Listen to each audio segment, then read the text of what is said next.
Le Saint-Esprit est une personne. Il n'est pas une chose ou une forme indistincte de puissance. J'entends souvent les gens faire référence à l'esprit, comme à une chose ou à une force, que nous pouvons contrôler et utiliser. Cette distinction peut sembler subtile, voire insignifiante, mais en réalité, elle constitue un sérieux malentendu sur l'esprit et sur son rôle dans nos vies.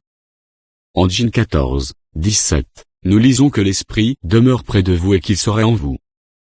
Ce verset nous appelle à vivre une relation avec l'esprit et ne laisse pas entendre que nous pouvons le traiter comme une puissance à exploiter pour atteindre nos objectifs personnels.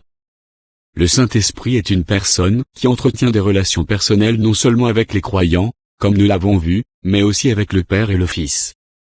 Nous voyons l'Esprit travailler conjointement avec le Père et le Fils à de multiples reprises dans les Écritures. Matthieu 28, 19. 2 Corinthiens 13, 13. 2. Le Saint-Esprit est Dieu. Il n'est pas un être moins important ou différent de Dieu le Père et Dieu le Fils. L'Esprit est Dieu. Les termes Esprit et Dieu sont utilisés de façon interchangeable dans le Nouveau Testament. Dans les Actes, Pierre adresse le reproche suivant à Anania: « Pourquoi Satan a-t-il rempli ton cœur, au point de mentir à l'Esprit Saint et de retenir une partie du prix du champ? Comment as-tu mis en ton cœur une pareille action? Ce n'est pas à des hommes que tu as menti, mais à Dieu. » Acte 5, 3-4. Dans ces versets, Pierre fait explicitement référence au Saint-Esprit en tant que Dieu. Il est capital de se le rappeler. Quand nous oublions l'Esprit, c'est en réalité Dieu que nous oublions. 3. Le Saint-Esprit est éternel et saint. Dans l'Évangile selon Jean, Jésus promet à ses disciples que l'Esprit sera avec eux pour toujours. Jean 14, 16. Et dans Hébreux, nous lisons que c'est par l'Esprit éternel que Jésus s'est offert lui-même sans tache à Dieu. Hébreux 9, 14. L'Esprit n'est pas un esprit volage et fantasque, qui va et vient comme le vent. C'est un être éternel. Et l'Esprit est également saint. Une évidence, puisque nous l'appelons le Saint-Esprit, et le Nouveau Testament souligne cette réalité. Romains 1, 4 et 5. 5 en sont deux exemples. Mais prenez le temps de penser à cette réalité profondément bouleversante, parce que l'Esprit est saint et habite en nous. Du point de vue de Dieu, nos corps sont saints. Nous dédaignons trop souvent nos corps parce qu'ils sont la source du péché et de notre chute. C'est pourtant précisément là que Dieu l'Esprit choisit d'habiter. 4. Le Saint-Esprit sait ce qu'il veut, et il prie pour nous. Et celui qui sonde les cœurs connaît quelle est l'intention de l'Esprit, c'est selon Dieu qu'il intercède en faveur des saints. Romains 8, 27. Je ne sais pas pour vous, mais je trouve extrêmement réconfortant de savoir que l'Esprit de Dieu prie pour moi selon la volonté de Dieu. Je me suis si souvent retrouvé à ne pas savoir comment prier, que ce soit pour moi ou pour les autres. Et à d'autres moments, je prie pour des choses stupides.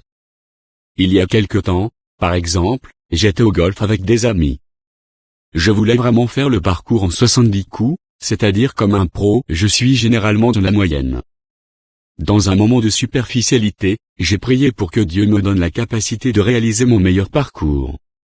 Je suppose que le Saint-Esprit prie en même temps que moi, parce que, ce jour-là, j'ai joué comme le plus débutant des amateurs. 115 coups, probablement mon pire score. L'Esprit savait que je devais travailler ma colère et mon humilité plutôt que d'abonder dans le sens de mon orgueil. Nous ne savons pas forcément comment prier ou agir dans certaines situations. Mais nous pouvons être certains que le Saint-Esprit connaît nos cœurs et la volonté de Dieu, et qu'il intercède toujours en notre faveur. 5. L'Esprit éprouve des sentiments. Pendant longtemps, quand je lisais que nous ne devions pas attrister le Saint-Esprit, Ésaïe 63, 10, Éphésiens 4, 30, je trouvais que c'était un peu exagéré. Dire que je pouvais attrister Dieu semblait presque blasphématoire. Qui suis-je pour avoir un tel pouvoir sur l'Esprit? Cela me semblait inimaginable. En fait, je trouvais bizarre de prétendre que Dieu avait des sentiments. Pour une raison ou une autre, j'avais l'impression que cela le rabaissait. Je me suis débattu avec ces pensées pendant tout un temps, jusqu'à ce que je comprenne enfin d'où elles venaient. Dans notre culture, éprouver des sentiments ou des émotions est synonyme de faiblesse. Cette conception est un mensonge, profondément enraciné en nous. Dieu a créé les sentiments. Bien sûr, comme tout le reste, les sentiments peuvent être manipulés et pervertis. Mais la raison d'être des sentiments vient de Dieu. Pourquoi est-il donc si difficile de croire qu'il ressent lui-même des émotions, puisque c'est lui qui les a créées? L'esprit est attristé quand une relation se dégrade, qu'il s'agisse d'une relation avec Dieu ou avec les autres. Quand nous sommes désunis, peu affectueux, haineux, jaloux, cancaniers, etc., nous attristons l'Esprit de Dieu. Et puisqu'il est le créateur des sentiments, je crois qu'il est attristé plus profondément que nous ne pouvons le concevoir. Quelle est votre réaction en entendant cela? Est-ce que cela vous tracasse? Quand, pour la dernière fois, avez-vous été affligé parce que votre péché avait fait de la peine au Saint-Esprit? Il y a quelque temps, 2 femmes de mon église se sont fâchées l'une contre l'autre. Alors que nous étions assis tous les 3 dans mon bureau, je les écoutais exprimer vivement les raisons de leur frustration. Je ne parvenais pas réellement à discerner laquelle des 2 était le plus en tort. Tout à coup, je me suis simplement mis à pleurer pendant qu'elles parlaient. Je leur ai dit à quel point j'étais affligé, parce que je savais combien notre Père déteste ces situations. Les larmes me montent rarement aux yeux. Cependant, j'ai été accablé à plusieurs reprises de voir les membres de mon assemblée attrister le Saint-Esprit à cause de leur obstination et de leur manque de pardon. Je crois que si nous prêtions sincèrement attention au chagrin du Saint-Esprit, nos églises connaîtraient moins de bagarres, de divorces et de divisions. Ces choses ne sont pas dues à notre manque de foi, mais plutôt à notre négligence. Je prie pour que vienne le jour où les croyants se soucient plus du chagrin de l'esprit que de leur propre chagrin. En fait, je prie pour que certains d'entre vous, lecteurs, soient brisés par la peine que vous avez infligée au Saint-Esprit. Brisés au point d'arrêter votre lecture, de poser ce livre et d'aller résoudre vos conflits avec d'autres croyants. S'il est possible, autant que cela dépend de vous, soyez en paix avec tous les hommes, Romains 12, 18.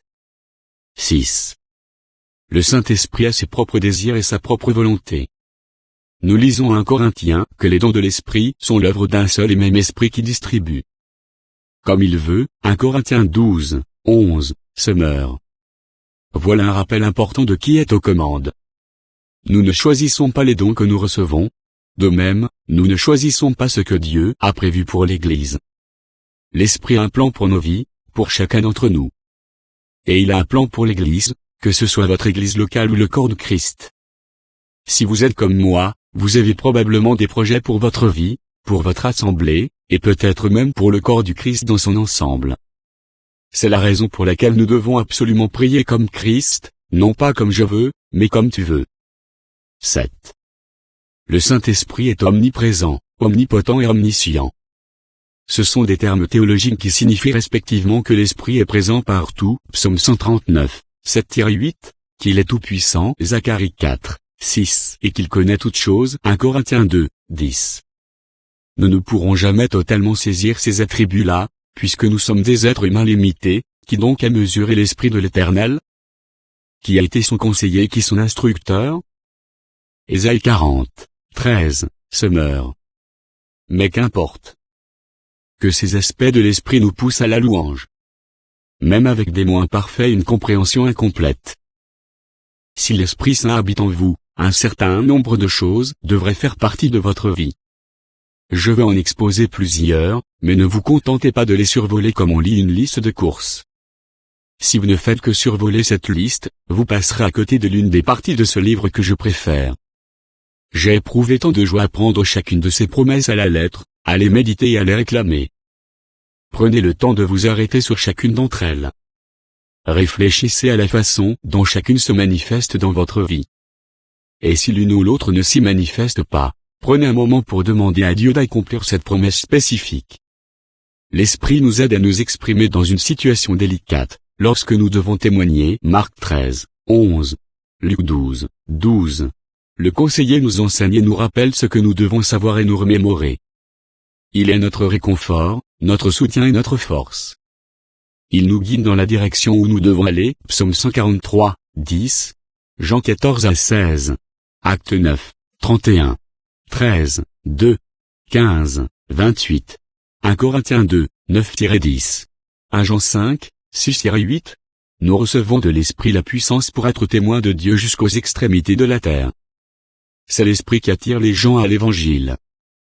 C'est l'Esprit qui nous équipe avec la force dont nous avons besoin pour accomplir les plans de Dieu. Le Saint-Esprit attire non seulement les incroyants à Dieu, mais l'attire aussi les croyants plus près de Jésus. Actes 1, 8. Romains 8, 26. Éphésiens 3, 16-19. Nous mettons à mort les mauvais désirs de la chair par la puissance de l'Esprit. Celui-ci nous libère des péchés dont nous ne pouvons pas nous débarrasser de nous-mêmes. C'est un processus de toute une vie, commencé lors de notre conversion et mené à bien avec le Saint-Esprit, par exemple, Romains 8, 2. Par l'Esprit, nous avons reçu un esprit d'adoption qui nous permet de vivre une intimité avec le Père plutôt qu'une relation fondée sur la crainte et l'esclavage. L'Esprit témoigne que nous sommes ses enfants. Romains 8, 15-16. Le Saint-Esprit convainc de péché. Il le fait pour nous permettre d'entrer dans une relation nouvelle avec Dieu. Il le fait aussi tout au long de notre pèlerinage de croyants dans cette vie. Jean 16, 8. 1 Thessaloniciens 1, 5. L'Esprit procure la vie et la liberté. Là où est l'Esprit, il y a la liberté. Plus de servitude ni d'esclavage. Dans notre monde infesté par la mort, c'est une vérité profonde qui pointe vers une véritable espérance. Romains 8, 10-11. 2 Corinthiens 3, 17. Par la puissance du Saint-Esprit, nous débordons d'espoir, car notre Dieu est un Dieu d'espoir. Et il remplit ses enfants de toute joie et de toute paix. Romains 15, 13. En tant que membre de la communauté du royaume de Dieu, chacun de nous reçoit une manifestation de l'Esprit dans sa vie, pour l'utilité commune. Nous avons tous quelque chose à offrir à cause de ce que l'Esprit nous accorde. 1 Corinthiens 12, 7. Le fruit qui se manifeste lorsque nous sommes conduits par l'Esprit de Dieu est amour, joie, paix, patience, bonté, bienveillance, fidélité, douceur et maîtrise de soi. Ces actions et attitudes caractériseront notre vie quand nous laisserons l'Esprit nous faire grandir et nous modeler. L'Esprit nous sanctifie. 2 Corinthiens 3, 18. Galates 5, 22-23. J'espère que ces vérités concernant le Saint-Esprit vous conduiront dans une relation plus profonde avec lui et dans un plus grand respect pour lui. Une bonne théologie vous poussera à agir correctement, à aimer sincèrement et à adorer véritablement. Peut-être qu'à la lecture de ces versets, vous vous demandez pourquoi ces choses ne font pas partie de votre vie. Ne vous découragez pas. Demandez à Dieu de vous rendre plus aimant, de vous aider à mettre à mort les mauvais désirs, ou de vous utiliser pour bénir ses enfants. Rappelez-vous que nous ne pouvons pas faire ces choses par nous-mêmes, et qu'elles sont précisément ce que l'Esprit fait dans nos vies. Le Père nous dit de les lui demander. Et nous pouvons demander en toute confiance, parce que ce sont là des choses que Dieu nous promet dans la Bible. Puissions-nous ignorer et amoindrir l'Esprit de moins en moins, et grandir toujours plus dans notre relation avec lui.